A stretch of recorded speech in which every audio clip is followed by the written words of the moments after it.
Super shot. Hey.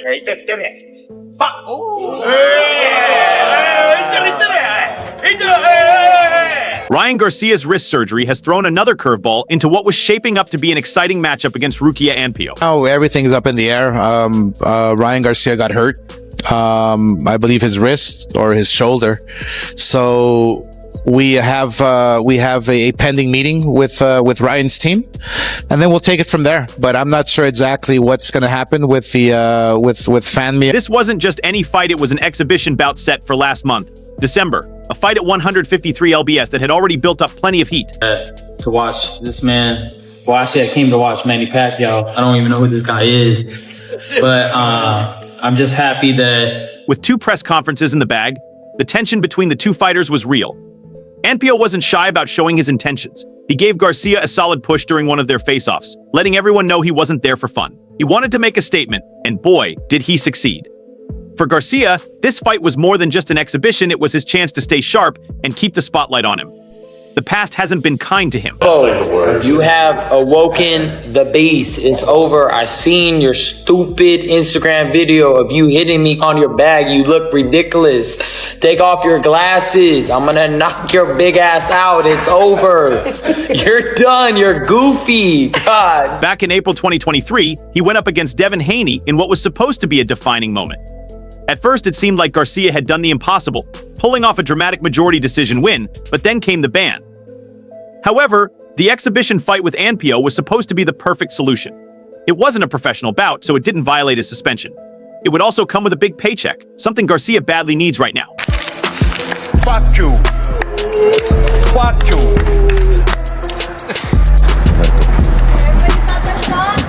But now all of that is on hold. Garcia's right wrist needs surgery, and that means taking time off to heal. It's a frustrating setback, but Garcia isn't the type to dwell on bad news. In a heartfelt message to his fans, he shared the details of what's going on. "I'm sorry that I had to postpone this fight," he said. "I suffered a hand injury in training camp to my right wrist right here. After talking to doctors, I'm going to need surgery and I had to take some time off to heal." Even with the delay, Garcia made it clear that he's not backing down. His message was filled with determination. "I want to thank Fano and Ryzen for the opportunity, and I'm still excited to fight in Japan soon. And this will all resume right after I heal up in 2025. So make no mistake, I am coming back to finish what we started with Anpo, and he will eat his words. I guarantee it.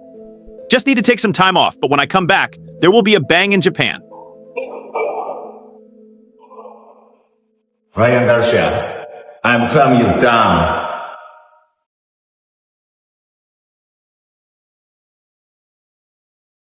The confidence is still there, but the road ahead is anything but simple. While the Anpo fight is still on the table for 2025, there's a lot to consider. Time is ticking, and April, the end of his ban, isn't too far away. As that date gets closer, Garcia will face pressure to dive back into professional boxing. Fans want to see him in real fights, not just exhibitions. And let's be honest, Garcia probably wants that too. He's got a lot to prove, not just to the fans, but to himself. Still, the Anpo exhibition has its advantages. It's a safer way to ease back into the ring after a year off. There's less pressure, and the payday is likely bigger than what he'd earn in a typical tune-up fight against a lesser-known opponent. Plus, the fight is in Japan, which adds a bit of flair and excitement. Who wouldn't want to see Garcia make a dramatic comeback on an international stage?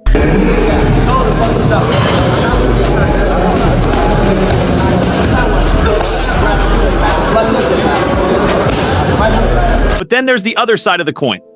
Oscar de la Hoya, Garcia's promoter, has big plans for him. De la Hoya knows that time is money in boxing, and a year away from the ring isn't ideal for any fighter. He's already hinted at some major matchups for Garcia's return, including potential fights against Giron Boots Ennis and Teofimo Lopez. These aren't just big names, they're fights that could lead to titles for Garcia. These opportunities are golden, but they also come with huge risks. Facing fighters of that caliber after a long layoff is no joke. You know who this guy is, but I'm just happy that, I'm working with Ryzen, Famio for this amazing event. I know it's going to be big. De La Hoya seems to have a plan, though a fighter having a year layoff is never a good thing, he said recently. So his comeback fight must be some kind of warm-up fight, a tune-up fight we call it in boxing. Somebody that is not a world champion right now in his division, whether it's 147 lbs or in between 140 and 147, there are a lot of great names out there for him. Doping de cada uno de los hombres. And you guys both got busted for doping. You should fight each other. Get out of here. The idea is simple: ease Garcia back into the action with a manageable opponent, then aim for the stars once Ryan gets back in rhythm and has a tune-up fight. Then I want to throw him in with the very best. That's what Ryan wants to do: challenge himself and fight the best. Whether it's Teofimo Lopez, Loma, or Boots Ennis, or whoever the best is, De La Hoya explained. The stakes couldn't be higher. A fight with Lopez or Ennis isn't just about money or belts. It's about legacy.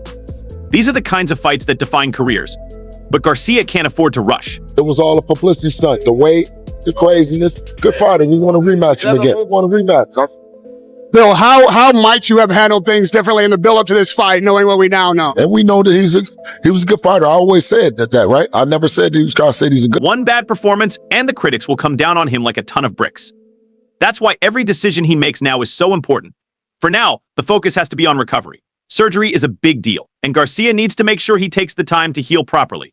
He's promised to come back stronger, and his fans are counting on him to deliver, whether it's in a Tokyo exhibition or a high-stakes Vegas showdown. Garcia has a chance to remind the world why he's one of the most exciting fighters in the game. It's going to take patience, hard work, and some tough decisions, but if anyone can pull it off, it's King Ryan. However, in the middle of all this, Bill Haney's relentless push for a Devin Haney versus Ryan Garcia rematch has reached a fever pitch. The desire to set the record straight, to erase the cloud of controversy surrounding their first encounter, seems to drive Bill with unwavering determination. He knows the stakes and isn't about to let anyone, not even Ryan Garcia's promoter, Oscar De La Hoya, sideline the rematch. He believes Devin and the fans deserve it. So the first round happened, bro. You said you had a great camp. This what I don't understand. I don't know how. Was he that fast with his left hook? Because I know y'all worked on it because you said it. Yeah. How did you get hit with that shot early in the fight? I mean, talk to me. It's boxing. You can't swim without getting wet. You're going to get hit. The first fight between Devin and Ryan back in April 2024 was supposed to be a celebration of boxing's youth and skill. Instead, it turned into a chaotic storm and debate. Garcia failed to make the agreed 140 lb weight limit by more than 3 lbs, a massive miss in such a high-stakes bout. For Devin, it was an insult, but one he couldn't walk away from. The $1.5 million that Ryan paid him to proceed with the fight barely softened the blow to his pride. And then, when the bell rang, it got worse. Devin, known for his technical mastery and composure, found himself overwhelmed by a ferocious Ryan Garcia. The shocking sight of Devin hitting the canvas 3 times during the fight is an image that still lingers in the minds of fans. Does Ryan beat Devin, in your opinion, Canelo, if he's okay, like mentally? If he's 100%, yes. Devin Haney against Ryan Garcia. Ryan's gonna win, yeah? Knockout. I hope so. What I think he needs. Bill Haney, who has always been the vocal advocate for his son, hasn't let this go. Devin's brand has taken a hit. The man who was once viewed as the shining example of what discipline and skill could achieve now finds himself overshadowed by the chaos of that fight. The rematch isn't just about redemption for Devin. It's about reclaiming his standing as a champion and reasserting his place in the sport. But obstacles to the rematch are everywhere. Oscar De La Hoya, who has other ideas for Garcia's return, is one of them. Yeah.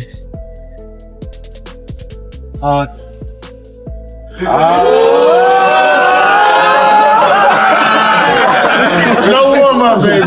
No warm-up. I gotta get mine back. Bill insists that Devin deserves the rematch. Oscar is busy talking about Ryan's next chapter, but Bill doesn't want his son's narrative overshadowed by these distractions. Devin has unfinished business with Ryan, and Bill isn't shy about saying so.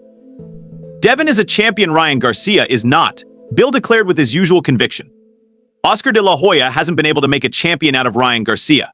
Devin wants to fight whoever the people want to see, but he wants it to be on a level playing field. We do it for the people. They're the ones that pay the bills, not the promoters. If the fans want to see a fight, then there's a network that wants to put it on. No, he won't. Why do you think that? What do you think I'll do? I just don't think we're gonna go in the middle of the ring. That would be stupid. Why? All right, come to center. I'll meet you in the center. What the f? Come to the center. All right, we're going to the center of the ring. We'll see what you do. Nobody's worried about that. Go run. Bill's frustration with De La Hoya's stance is evident. The days of Oscar De La Hoya saying what he wants are over with, he added. He said there's no need for a rematch, but that's him not listening to the people. That's him creating fake narratives as if the people aren't calling for it. But talk of a rematch isn't just about pride or settling a score, it's also about business. The first fight drew massive attention, and the rematch would almost certainly do the same. For Devin, though, It's not just about the payday, it's about repairing his reputation. The problem is securing the rematch isn't as simple as saying let's do it, the terms are everything. Bill knows that this time around, the stakes are even higher, and he's determined to make sure Devin doesn't walk into the ring without every possible advantage. Do you want that rematch with Ryan Garcia? Is that something that's like, man, I gotta get that back? He was right here. I get it back right now. Because it's just, you know, if somebody did you like that, you want to take it. The weight issue is still there. Ryan has already said he can't make 140 lbs anymore, meaning any rematch would likely take place at a higher weight class. For Devin, that's a significant challenge. He's not known as a heavy puncher, even at 140 lbs, and moving up could leave him at an even greater disadvantage against Ryan, whose power only seems to grow in higher weight divisions. Ryan, on the other hand, sees himself as the aside in any negotiations. Despite his suspension and the controversy surrounding the first fight, his star power has only grown. His social media following is massive, giving him leverage that most fighters in his position could only dream of.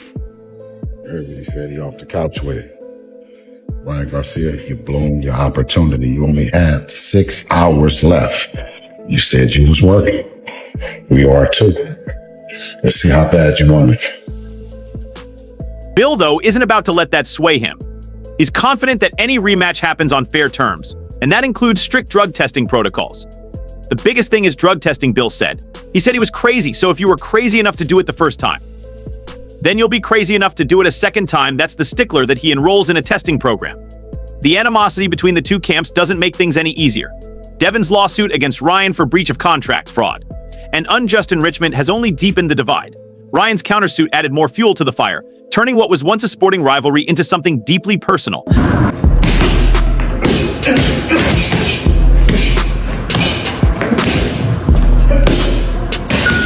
For fans, this is part of the allure.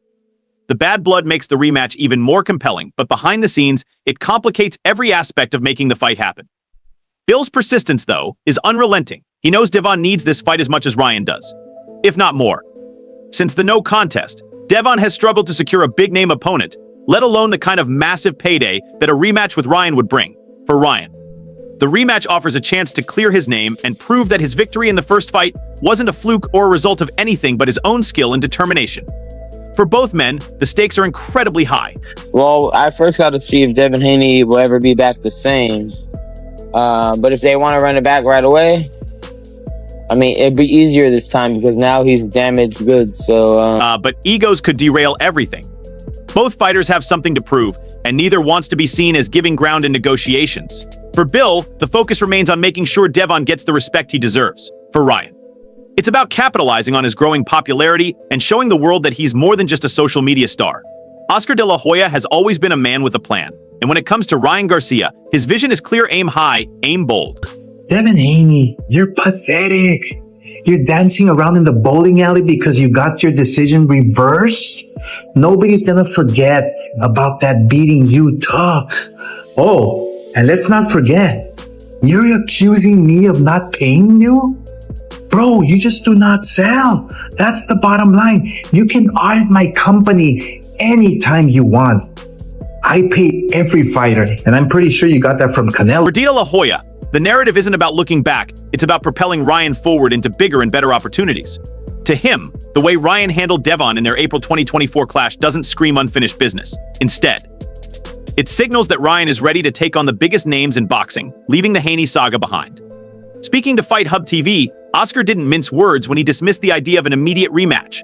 The way Ryan Garcia handled Devon Haney, to me personally, doesn't call for a rematch.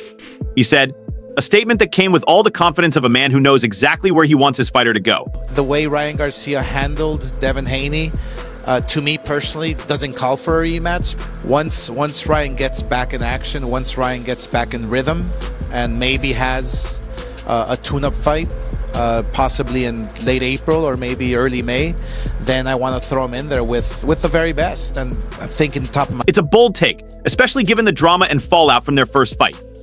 Devin Haney remains a formidable opponent and a champion with pride on the line. Yet Oscar seems unfazed. He's got his sights set on the future, not the past, and in his eyes, Ryan Garcia's next chapter is all about scaling new heights. Oscar's strategy revolves around timing and rhythm.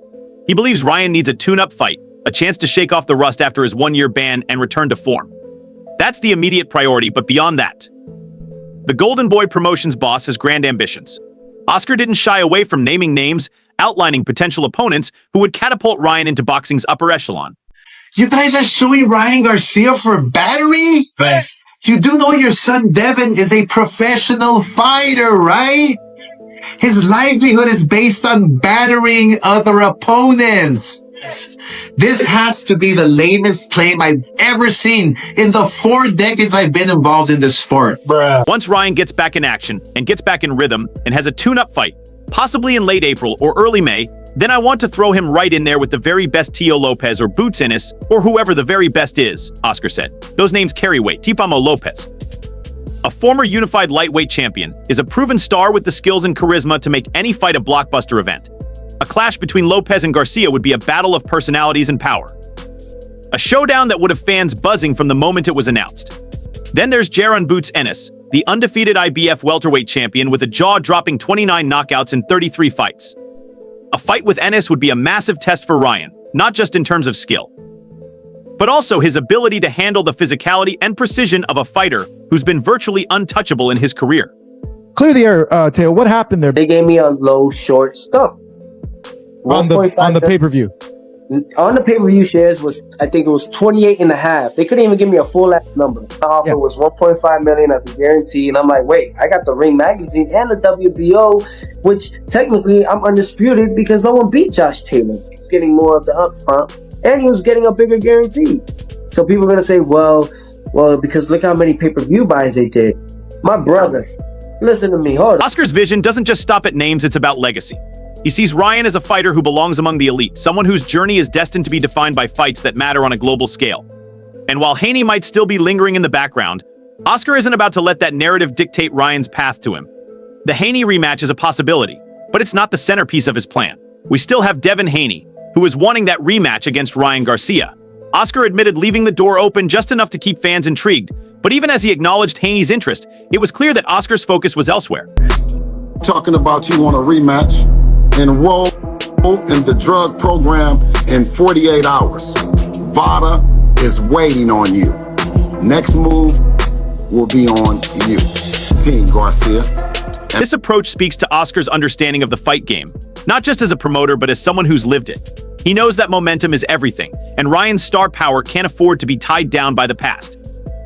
The controversy surrounding the Haney fight, from missed weights to banned substances, has already been dissected endlessly. For Oscar, it's time to shift the narrative. It's time to frame Ryan as a fighter ready to take on the world. Controversy be damned. Yet, while Oscar's vision is compelling, it's not without its risks. Throwing Ryan into a fight with someone like Tank or Lopez isn't just a statement, it's a gamble. Both opponents come with unique challenges that could expose any lingering vulnerabilities in Ryan's game. I think it's willpower. It's he's gonna have to get into a dogfight at times with Tank. And I think a lot of people are gonna underestimate his will, his thought. Andres, with his knockout power and slick movement, poses a threat that few fighters in the division can match. Lopez, with his explosive speed and ability to adapt mid-fight, is a puzzle that even the best struggle to solve. For Ryan, these aren't just fights, they're defining moments. And then there's the question of Gervonta Tank Davis. A rematch with Tank, who knocked Ryan out in April 2023, would be a chance for redemption. It's a fight that fans would undoubtedly flock to see, a clash of styles and personalities that would reignite one of boxing's most compelling rivalries. Yet, Oscar hasn't explicitly mentioned Tank in his immediate plans for Ryan, perhaps recognizing that a rematch with Davis requires a different level of preparation and timing. Oscar, what's next for Ryan? I just had him in my office 30 minutes ago. Big plans for him coming back. Obviously, we have to deal with this frivolous lawsuit that they slapped on us, but what's clear is that Oscar is playing the long game. He's not just thinking about Ryan's next fight, he's thinking about the fights that will define his career. That's why his focus is on positioning Ryan in the biggest possible fights against the most high-profile opponents on the grandest stages. It's a strategy that aims to maximize Ryan's star power while building a legacy that transcends the controversies of the past. Can I get your thoughts real quick? I know you gotta go, but that was quick. You know what? If they fight Ryan in, they're getting knocked out. Yeah. I mean, he's got... For fans, Oscar's vision offers plenty to be excited about. The prospect of Ryan Garcia taking on Teofimo Lopez, Jaron Ennis, or even Devin Haney in a rematch is enough to set imaginations racing. Each fight offers its own intrigue, its own storyline, its own stakes. But for now, let's see how it plays out with a new one. What are your thoughts on this? Share them below, and don't forget to like and subscribe to the channel for more updates.